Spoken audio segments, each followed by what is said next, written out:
The gunshot echoed across the plains as Silas Zimmerman spurred his horse through the moonlit darkness, blood soaking his sleeve and pain lancing through his shoulder. The year was 1875, and these untamed lands of Colorado Territory had a way of turning men into either legends or corpses before their time. At 32, Silas wasn't ready to become either. "Just a little farther, Thunder," he urged his stallion, the beast's powerful muscles straining beneath him as they crested another hill. Behind him, the sounds of pursuit had faded, but Silas knew better than to slow down. Randall's gang wouldn't give up easily, not after he'd witnessed their train robbery and managed to escape with a bullet in his shoulder for his troubles.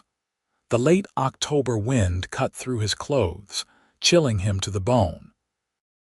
Blood loss made his vision swim, and Silas knew he couldn't ride much longer. As Thunder carried him into a small clearing bordered by cottonwoods and pines, Silas spotted a faint orange glow through the trees. Fire meant people, and people might mean help, or more trouble. He approached cautiously, one hand on his Colt revolver, despite the pain that radiated from his shoulder. The fire was barely more than embers now, casting just enough light for him to make out a small figure huddled beside it. A woman, curled on her side, seemingly asleep despite the dying flames and the chill night air. Silas dismounted slowly, wincing as his boots hit the ground. He approached with the wariness of a man who'd learned the hard way that appearances could be deceiving in these territories. But as he drew closer, he saw only a young woman, perhaps in her early 20s, her face peaceful in sleep, though her cheeks were streaked with what looked like dried tears. Her dress was torn and dirty, her hair a rich brown with strands of auburn caught in the firelight tangled around her shoulders. Beside her lay a small leather satchel, its contents spilling out, a tattered book, a hairbrush, and what looked like a crumpled letter. "Miss." Silas called softly, not wanting to startle her. When she didn't respond, he knelt beside her, noticing how she shivered in her sleep. The night was growing colder, and her fire had nearly gone out. His own predicament momentarily forgotten, Silas shrugged out of his heavy woolen blanket, ignoring the sharp pain the movement caused, and gently laid it over the sleeping woman. She stirred slightly, murmuring something unintelligible before settling back into slumber. Looking around the small camp, Silas saw no horse, no wagon, nothing to indicate how this woman had come to be alone in dangerous territory. He added wood to her fire, coaxing the flames back to life, then sat down heavily, his strength ebbing with each beat of his heart. "Looks like we've both had better days, miss," he murmured, more to himself than to her. Thunder grazed nearby, occasionally lifting his head to scan the darkness. The loyal horse would alert him if Randall's men drew close. As the fire grew, casting more light on the sleeping woman's face, Silas was struck by how young and vulnerable she appeared. Out here alone, she wouldn't last long, and in his condition he might not either. An idea formed in his mind, a desperate one born of pain and approaching delirium. If anyone came upon them, a lone man and woman would raise suspicions, but a husband and wife making their way west, that was common enough. "For tonight at least," he whispered, "you're my wife." The words were meant as protection for them both, a simple ruse if they encountered others. He had no way of knowing how those hastily spoken words would change the course of his life forever. Silas tended his wound as best he could, using water from his canteen to clean it, before binding it with a strip of cloth torn from his shirt. The bullet had gone clean through, which was a blessing, but he'd lost a lot of blood. He needed rest. Setting his back against a fallen log, Silas kept his gun across his lap and his eyes on the darkness beyond their small circle of light. He would stand guard while his wife slept.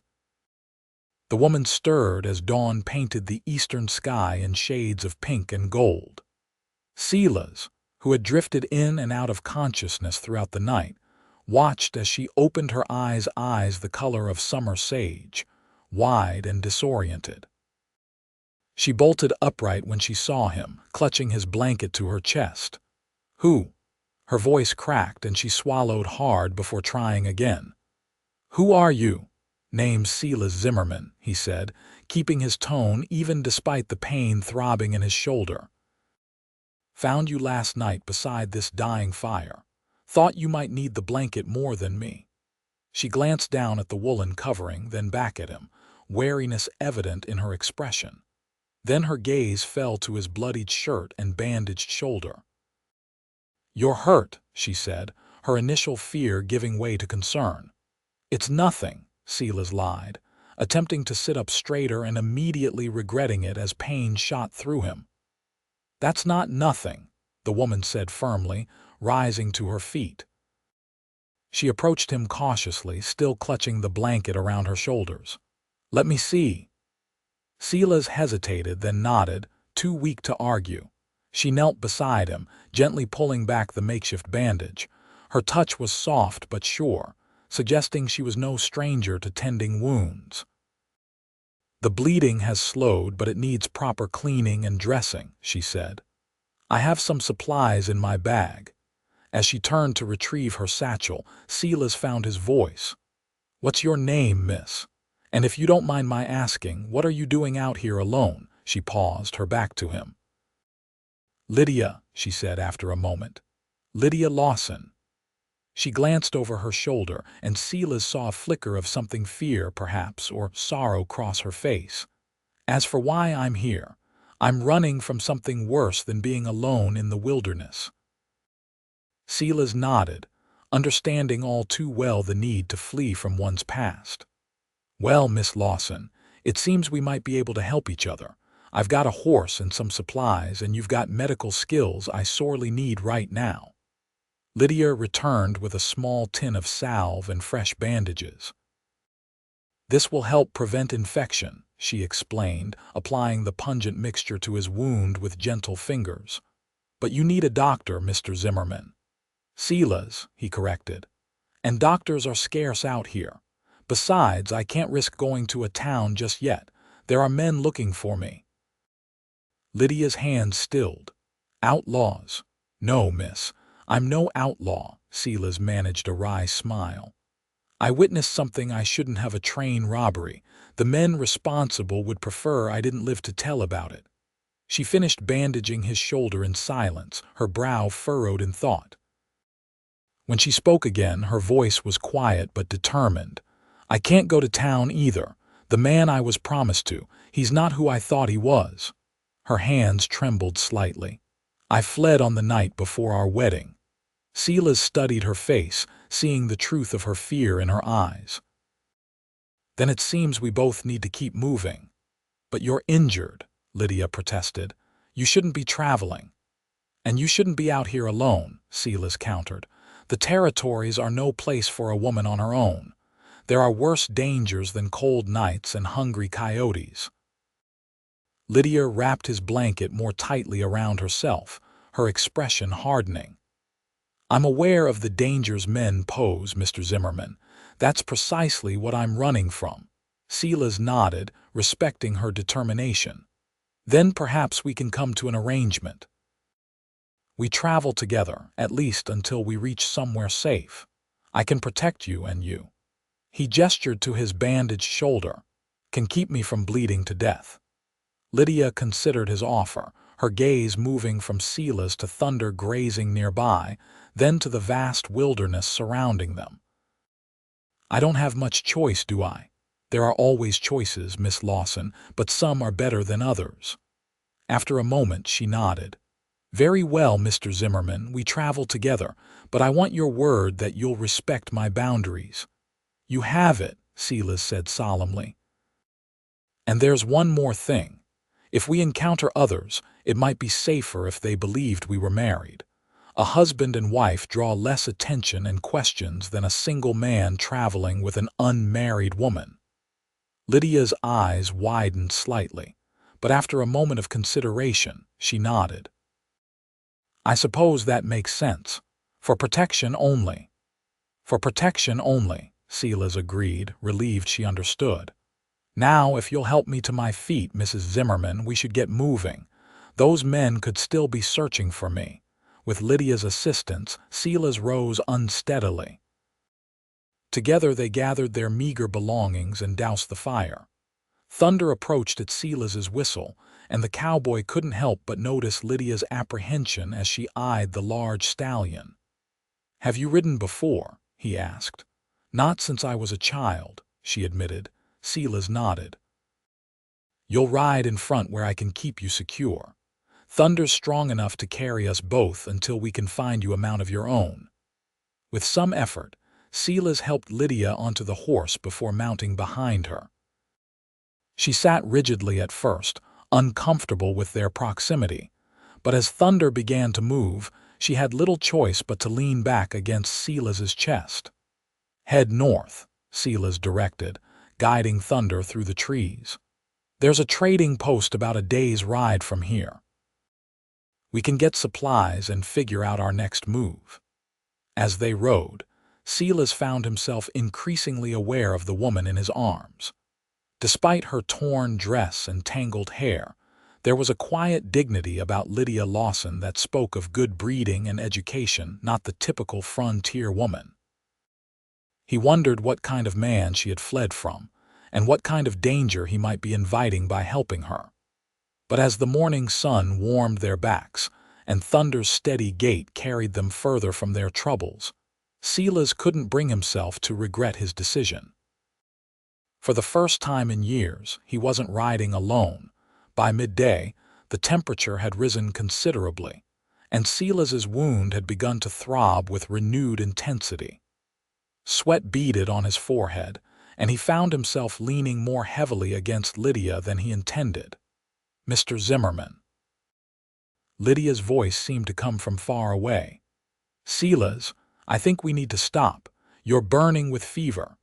Silas tried to focus, but the landscape swam before his eyes. "Just a little further," he mumbled, but even as the words left his mouth, he felt himself sliding sideways. Lydia's alarmed cry was the last thing he heard before darkness claimed him. When Silas regained consciousness, he was lying beneath the shade of a cottonwood tree. His shirt had been removed, and fresh bandages covered his wound.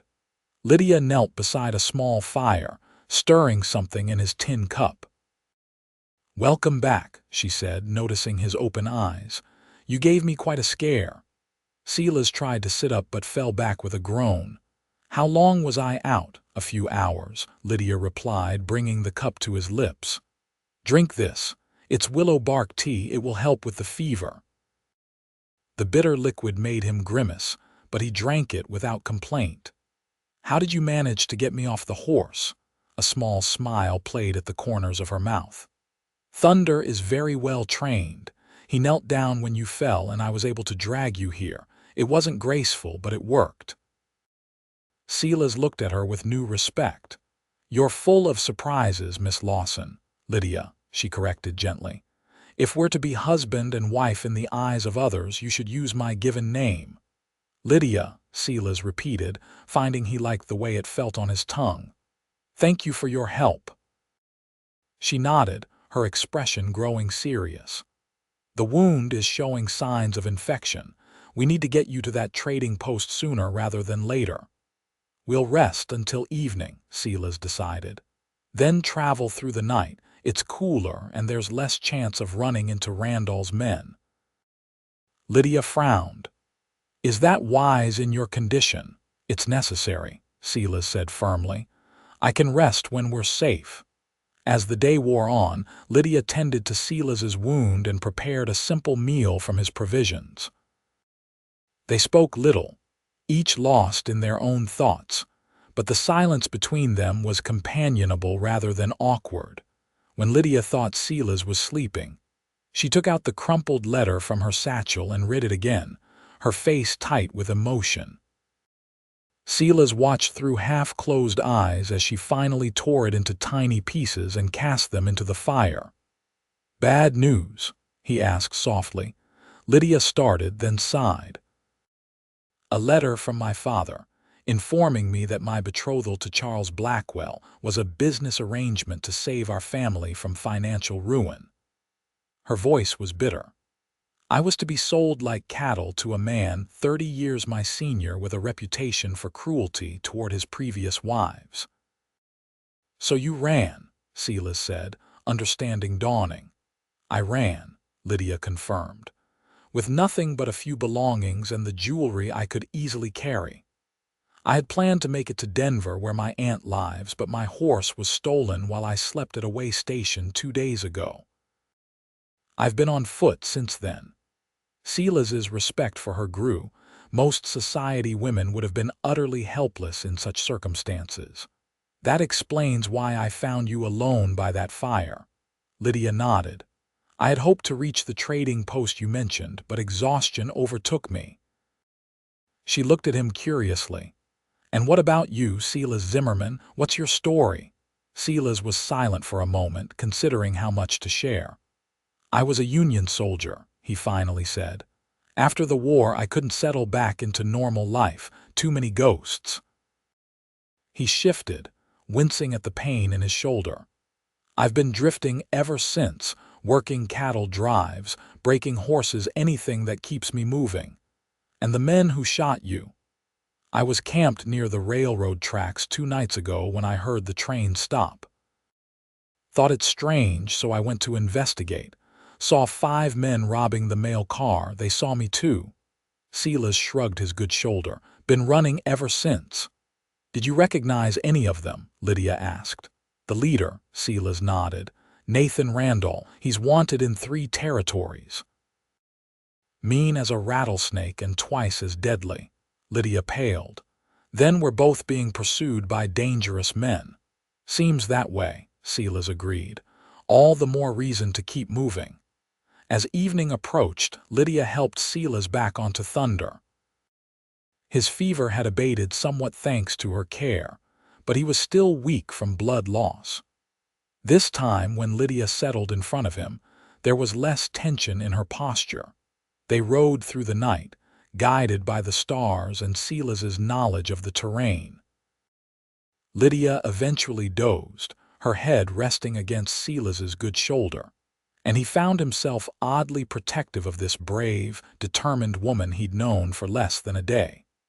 Dawn was breaking when they finally spotted the trading post, a collection of rough-hewn buildings nestled in a small valley.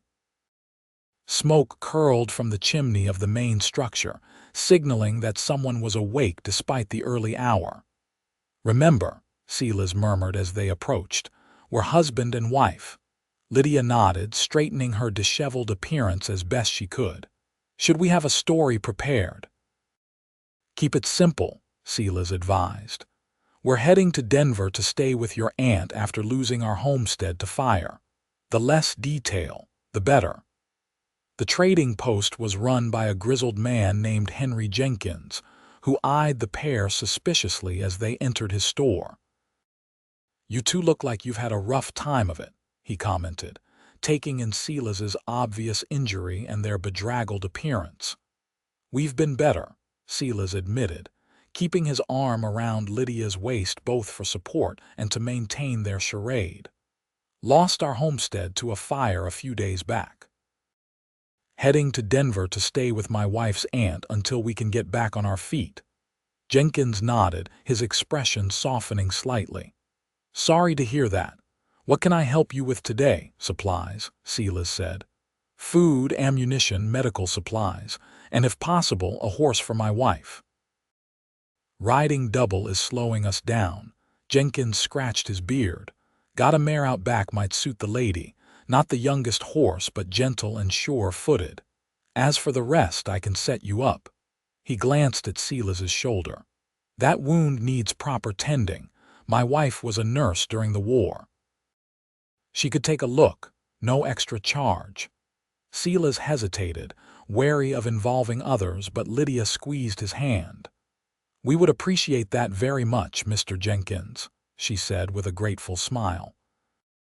While Jenkins's wife, Martha, cleaned and properly dressed Silas's wound in a back room, Lydia selected the supplies they needed. She was carefully counting out coins from her small purse when the door to the trading post swung open, and 3 men entered. Silas, returning from having his wound treated, froze at the sight of them. He didn't recognize these particular men, but the gun belts slung low on their hips and the hard look in their eyes marked them as trouble. "Morning," the tallest of the 3 said, nodding to Jenkins. His eyes lingered on Lydia, who instinctively moved closer to Silas. "We're looking for a man and woman who might have passed this way. Man's about 6 foot, dark hair, probably wounded. Woman's a runaway bride, brown hair, green eyes." Silas felt Lydia stiffen beside him. He slipped his arm around her waist, drawing her protectively against his side. "Sounds like you boys are on a manhunt," he said casually. "Who are these folks to you?" The man's eyes narrowed as he assessed Silas. "The man's a witness to a private business matter. The woman's spoken for by a friend of ours. Neither should be traveling alone." "Well, it's just me and my wife here," Silas said, meeting the man's gaze steadily. "Married 3 years now, isn't that right, darling?" He looked down at Lydia with what he hoped was a convincing display of affection. Lydia smiled up at him, though Silas could feel her trembling against him. 3 wonderful years," she agreed, her voice remarkably steady. "Though losing our home to fire wasn't part of our plan." The man looked skeptical, his gaze moving between them and then to Silas's bandaged shoulder, visible beneath his open shirt. "What happened to your shoulder, mister?" "Burning beam fell on me while I was trying to save what I could from our house," Silas replied without hesitation. "Lucky to get out with my life, thanks to my wife here." Jenkins, who had been watching the exchange with interest, suddenly spoke up. "I can vouch for them being married. Got their supply order right here, Mr. and Mrs. Zimmerman. Been helping them get back on their feet after their misfortune." The tension in the room was palpable as the 3 men exchanged glances. Finally, the leader shrugged. "Sorry to hear about your troubles. If you see anyone matching those descriptions, there's a reward for information. $50. "We'll keep an eye out," Silas promised, not relaxing until the men had purchased a few supplies and left the trading post. Jenkins turned to them as soon as the door closed. "Don't know what kind of trouble you 2 are in and don't want to know, but those weren't ordinary bounty hunters. The tall one's Jake Thornton, rides with Nathan Randall's gang." Silas's suspicion was confirmed. "We need to leave. Now," Jenkins nodded, "back door. I'll have my boy saddle the mare for your wife. There's a trail behind the post that leads up into the foothills. Follow it east about 5 miles, then cut north. Should help you avoid the main roads." "Why are you helping us?" Lydia asked as she hastily gathered their supplies. The old man's face hardened. "Randall's men killed my nephew last year, hanged him for a horse theft he didn't commit. I don't much care what you did or didn't do. Anyone Randall wants dead is a friend of mine." Within minutes, they were mounted and ready to leave Lydia on a dappled gray mare that Jenkins had sold them for far less than she was worth, and Silas on Thunder. Martha Jenkins had given them extra medical supplies and a small pot of healing salve for Silas's wound. "Thank you," Silas said, reaching down to clasp Jenkins's hand. "We won't forget this." "Just stay alive," the trader replied grimly. "And if you get the chance to put a bullet in Randall, do it for my nephew." They rode hard for the first hour, following Jenkins's directions until they were deep in the foothills. The terrain was rough but provided good cover. When they finally stopped to rest the horses, Lydia turned to Silas, her face pale but determined. "They're searching for both of us," she said. "Those men, they're working together. Randall's gang and whoever Charles sent after me. Silas nodded grimly. Seems that way. This Charles of yours must have connections. He owns half the county back home, Lydia said bitterly, and has friends in low places, apparently. She looked at Silas with concern. What do we do now? They'll be watching all the roads to Denver. Silas considered their options. We avoid towns and main roads, take the long way around. It'll add days to our journey, but it's safer. And if they catch up to us, Silas checked his revolver, making sure it was fully loaded. Then we face that when it comes. I won't let them take you back, Lydia. You have my word on that. Something in his tone made Lydia study him more closely. Why are you helping me, Silas? You could have left me by that fire, or gone your own way once you were well enough. Silas was silent for a moment, surprised by the question and unsure of the answer himself.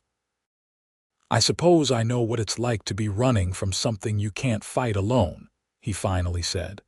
And out here, sometimes all we have is the kindness of strangers. Lydia smiled softly. Then I'm grateful this stranger found me by that dying fire. For the next 3 days, they traveled through wilderness, avoiding settlements and keeping to game trails and creek beds to hide their tracks.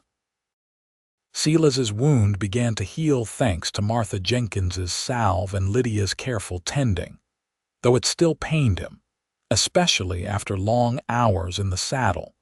During those days, as they rode side by side through golden aspen groves and over rocky ridges, they shared their stories.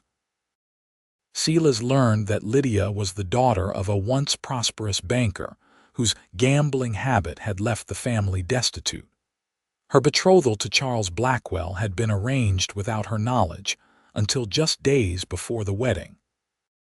My mother died when I was 16, Lydia told him as they sat beside a small fire one evening. Since then, my father has seen me as little more than a burden or an asset to be traded. When I confronted him about selling me to Blackwell, he told me I should be grateful for securing my future. Some future, Silas commented, stoking the fire. Being tied to a man you don't love, Lydia looked at him curiously. Have you ever been in love, Silas? The question caught him off guard. Once, he admitted. Before the war, her name was Rebecca. We were to be married when I returned. What happened? She married someone else while I was fighting. Can't blame her. Word came that I'd been killed at Gettysburg. By the time the mistake was discovered and I made it home, she was expecting her first child. Silas shrugged. It was a long time ago. Is that why you've been drifting ever since? Lydia asked softly. Silas considered the question. Partly. The war changed me, made it hard to settle anywhere, to connect with ordinary folks who hadn't seen what I'd seen.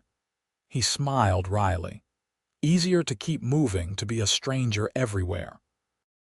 Until now, Lydia said, her eyes reflecting the firelight. You're not a stranger to me anymore, Silas Zimmerman. Something shifted between them in that moment, a recognition, perhaps, that their pretend marriage had become something more than a convenient disguise. They were no longer simply two people thrown together by circumstance, but friends who had come to care for each other's well-being. That night, as they settled down to sleep on opposite sides of the fire, Silas found himself watching Lydia's peaceful face in the dying light. The thought of her being forced to marry a cruel man made his blood boil. He had promised to see her safely to her aunt in Denver, but what then? Would she be safe there? Would Blackwell eventually find her? Silas turned these questions over in his mind until sleep finally claimed him. His dreams were troubled visions of Lydia being dragged away by faceless men while he stood powerless to help her. He woke before dawn, his hand automatically reaching for his gun at the sound that had disturbed his sleep. Beside him, Lydia was already awake, her eyes wide with alarm. Horses, she whispered, coming this way. Silas listened, counting at least 3 riders approaching from the west, the direction they had come from. Get your things, he said quietly. We need to move. Now. They doused the fire and packed quickly, mounting their horses without a word. The eastern sky was just beginning to lighten as they set off, keeping to the shelter of the trees as they climbed higher into the mountains.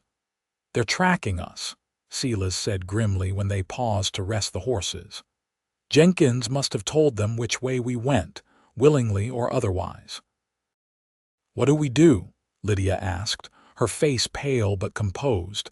Silas studied the terrain ahead. "There's a canyon about 5 miles northeast of here.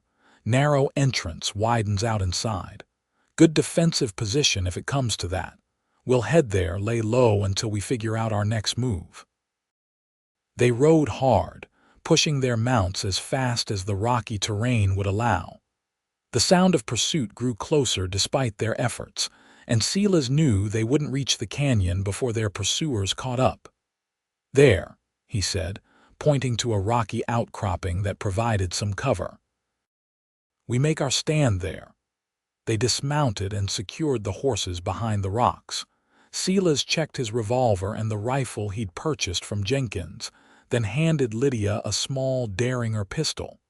"Ever fired one of these?" he asked. Lydia shook her head, her eyes wide but determined as she took the weapon. "But I'm willing to learn quickly." "Last resort only," Silas said.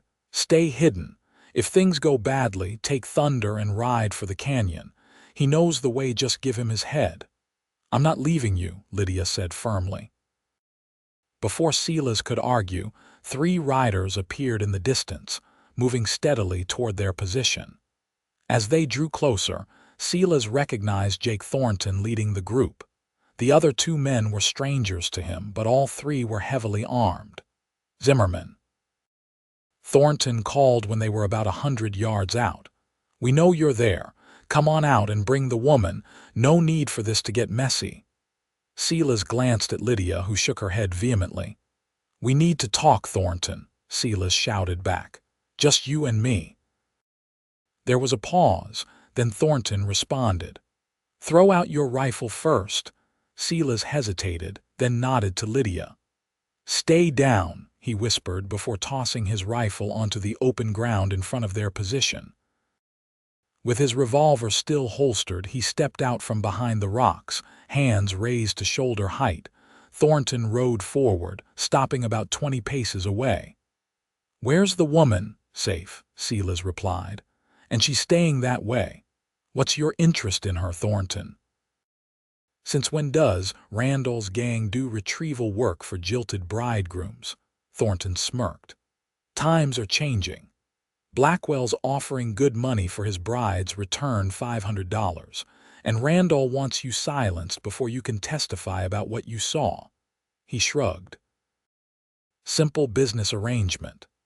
"And if I told you she's my wife?" Silas challenged. "Legally married before she ever met Blackwell." Thornton's eyes narrowed. "You're lying. The Jenkins woman told us you 2 only met a few days ago, after we persuaded her husband to be more forthcoming." Silas felt a chill at the implication of what they might have done to the kindly traders who had helped them. "What did you do to them?" "Nothing permanent," Thornton said dismissively.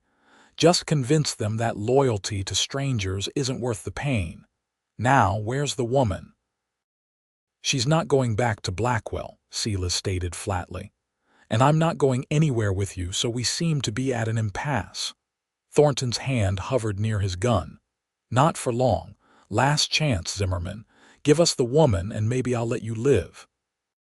"I can't do that," Silas said, his own hand inching toward his revolver.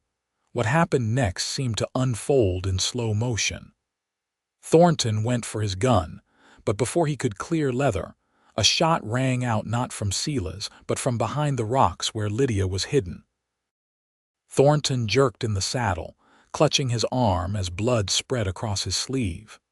The other 2 men immediately drew their weapons, but Silas was already moving, diving for his rifle as he drew his revolver with his other hand. He fired twice, hitting one of the men in the chest. The man toppled from his horse with a cry of pain.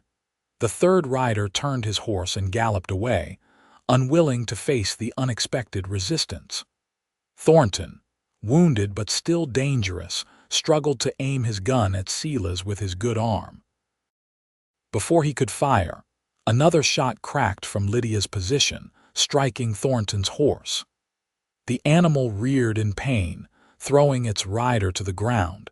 Silas approached cautiously, his revolver trained on Thornton, who lay groaning in the dirt, his gun several feet away. "Don't move," Silas warned.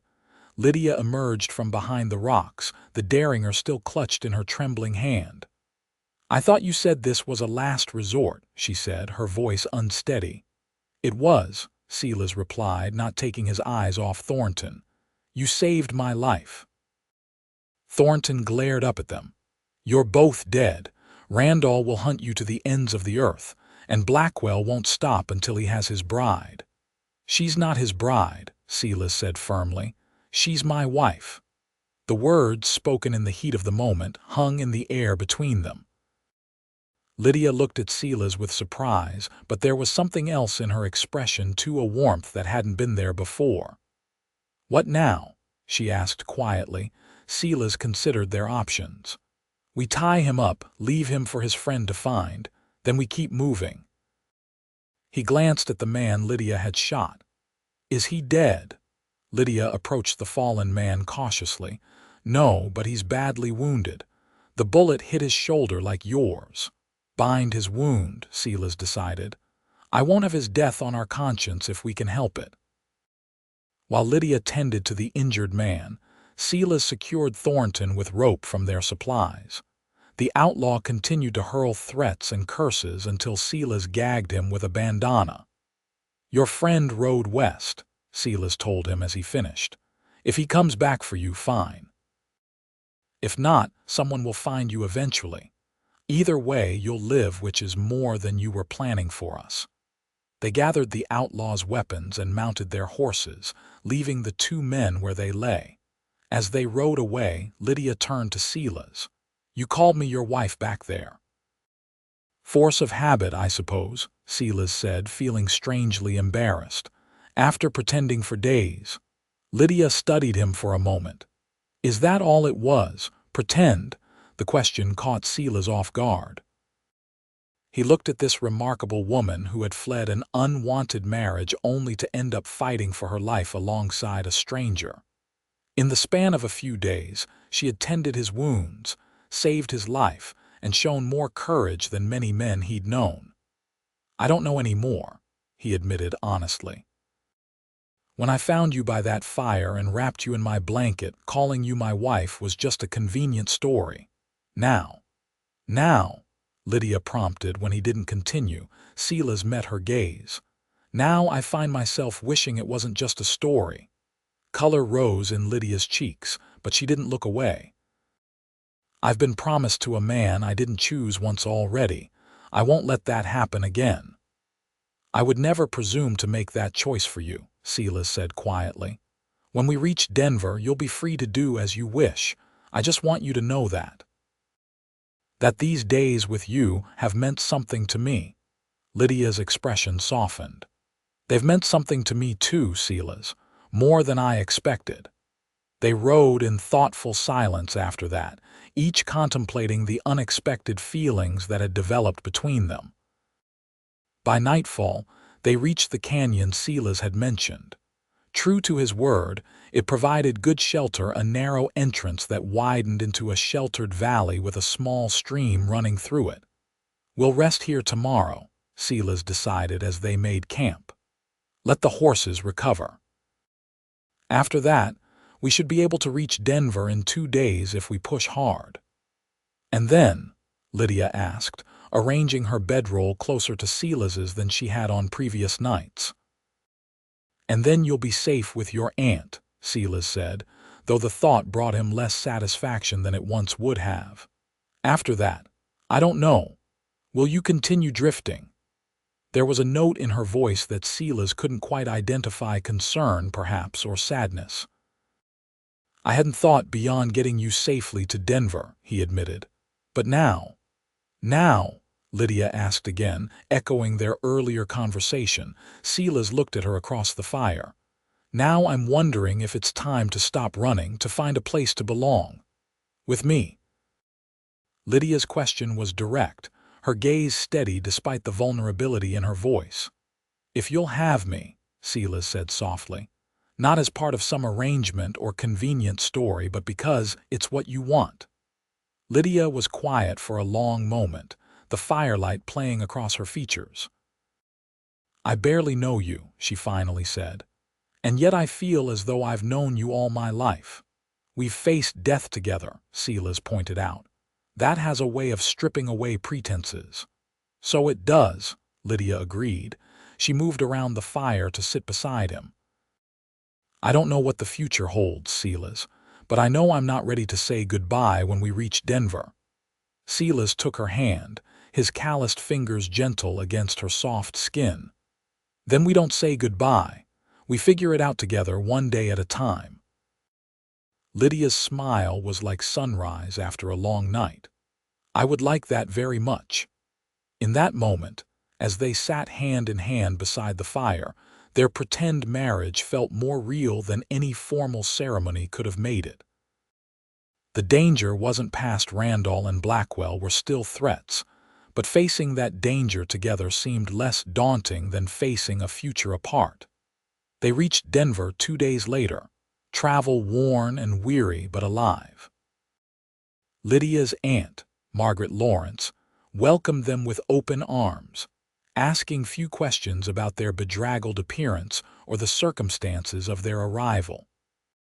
She was a widow in her 50s who had built a successful millinery business and lived in a comfortable home near the center of the growing city. Any friend of Lydia's is welcome here, she told Silas warmly. Especially one who helped her escape that dreadful arrangement her father made. As the days passed, Silas's strength returned. He found work at a livery stable, putting his knowledge of horses to good use while contemplating a more permanent situation. Lydia helped in her aunt's shop, her quick mind and nimble fingers making her a natural at the trade. In the evenings, they would walk together through the city streets, talking about their pasts and imagining their future. Sometimes they would sit in Aunt Margaret's small garden, watching the stars appear one by one in the darkening sky. I received a letter from my father today, Lydia said one such evening, about 2 weeks after their arrival. Apparently Charles Blackwell has publicly declared that I am dead to him and has become engaged to the daughter of a railroad magnate. Are you relieved? Silas asked, noting the complex emotions on her face. Yes, Lydia said after a moment, but also sad in a way. My father writes that he wishes to reconcile now that the embarrassment of my disappearance has been overshadowed by this new development. And do you wish to reconcile with him? Lydia sighed. Perhaps someday, but not yet. He still sees nothing wrong in what he tried to do, selling his daughter to clear his debts. She looked at Silas. What about Randall? Do you think he's still looking for you? Silas had been thinking about this as well. Possibly. But the longer I stay away from the territories where he operates, the less likely he is to pursue me. Denver's growing fast, easy to disappear in a place like this. Is that what you want? Lydia asked. To disappear? Silas took her hand. No, I've done enough disappearing in my life. What I want now is to build something real, something lasting. With me? Lydia's question echoed their conversation in the canyon, but this time there was certainty in her voice rather than vulnerability. If you'll have me, Silas replied just as he had before. For real this time. Not as a convenient story or a means of protection, but as your husband in truth. Lydia's eyes shone in the fading light. Are you asking me to marry you, Silas Zimmerman? I reckon I am, he said, his heart pounding harder than it had during their shootout with Thornton. I know it hasn't been long and we met under the strangest circumstances imaginable, but I've never been more certain of anything in my life. Then my answer is yes, Lydia said without hesitation, because I've never been more certain either. They were married 2 weeks later in a small ceremony in Aunt Margaret's parlor, with only a few of her friends as witnesses. Lydia wore a dress of pale blue silk that she and her aunt had worked on together, and Silas wore a new suit that felt strange after years in trail clothes, but seemed fitting for the occasion. As they exchanged vows, Silas was struck by how far they had come from that night when he'd found Lydia sleeping beside a dying fire.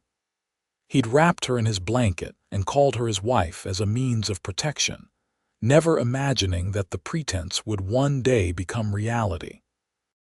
After the ceremony, as guests enjoyed the small reception, Silas and Lydia slipped away to the garden for a moment alone.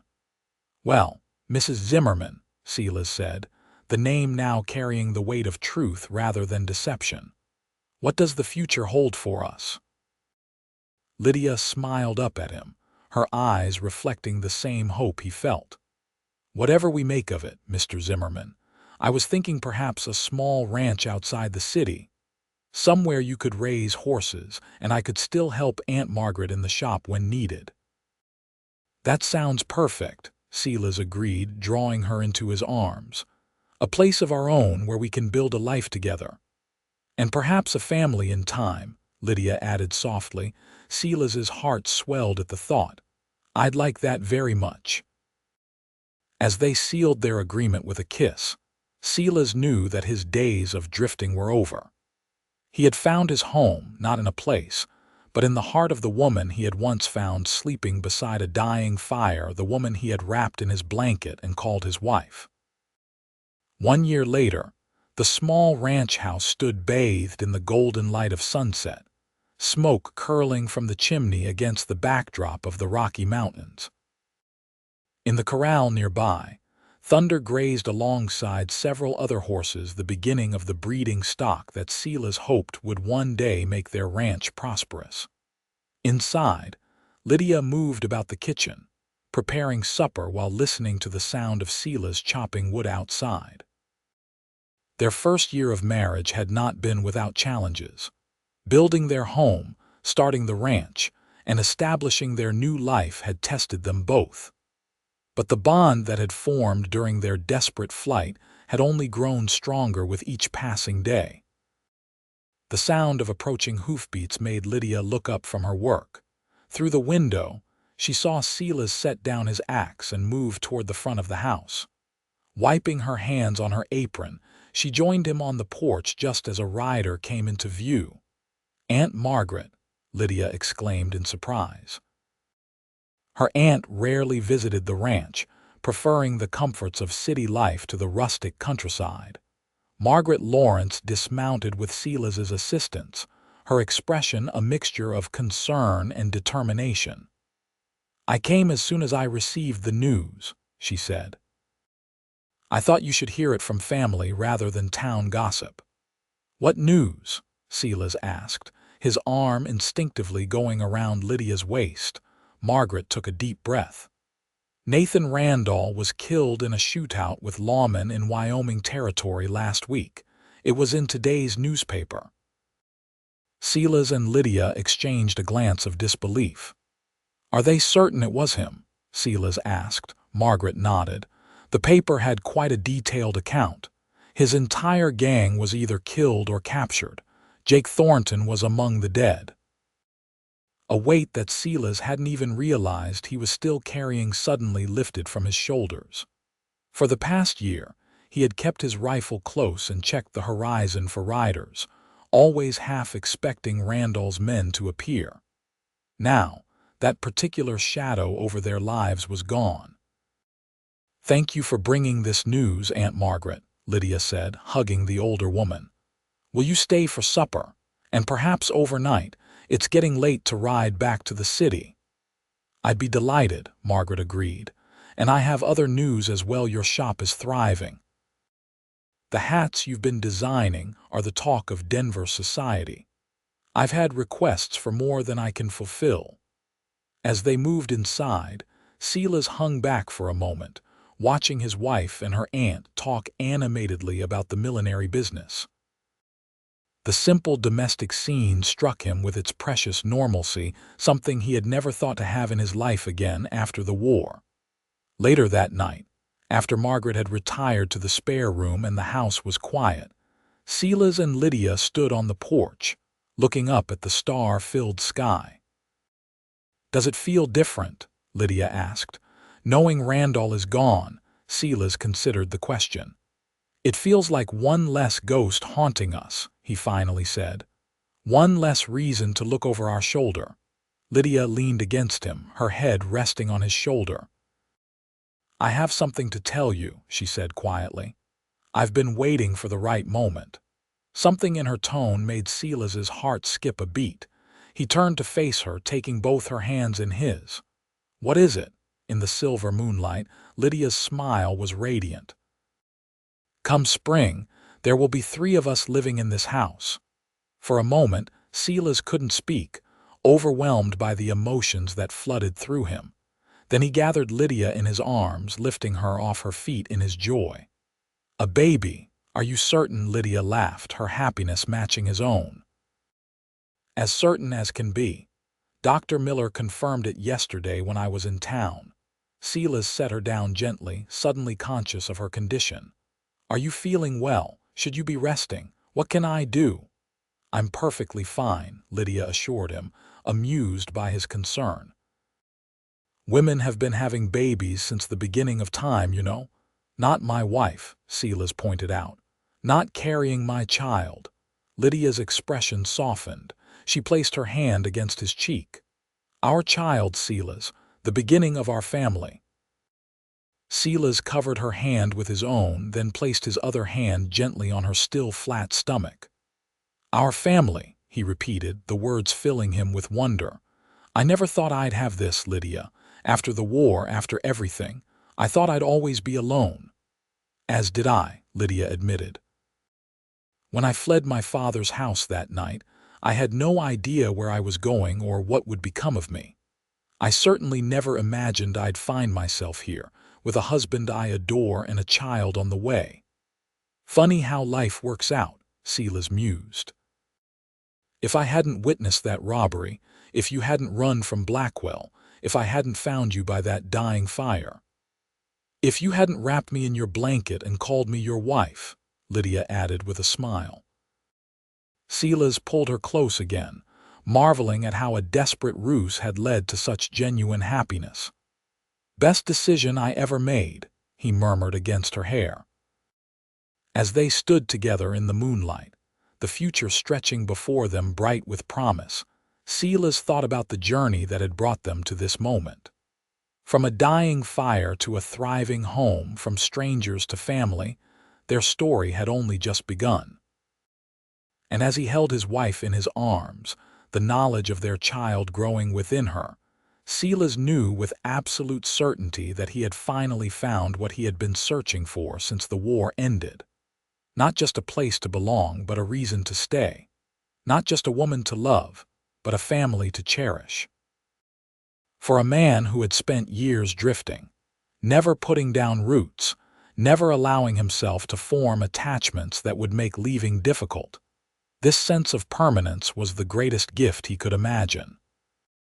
And he silently vowed to spend the rest of his days ensuring that the woman he had once wrapped in his blanket and called his wife would never regret choosing to make that pretense a reality. In the years that followed, as their family grew and their ranch prospered, Silas and Lydia would sometimes tell their children the story of how they met of a wounded cowboy who found a runaway bride sleeping beside a dying fire, wrapped her in his blanket, and called her his wife. The children always delighted in this tale, not fully understanding until they were older how close their parents had come to never meeting at all.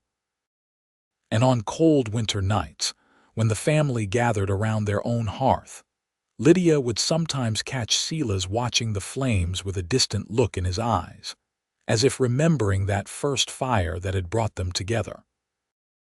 In those moments, she would take his hand, drawing him back to the present, to the life they had built together, a life that had begun with a desperate act of kindness on a starlit night in the wild Colorado territory.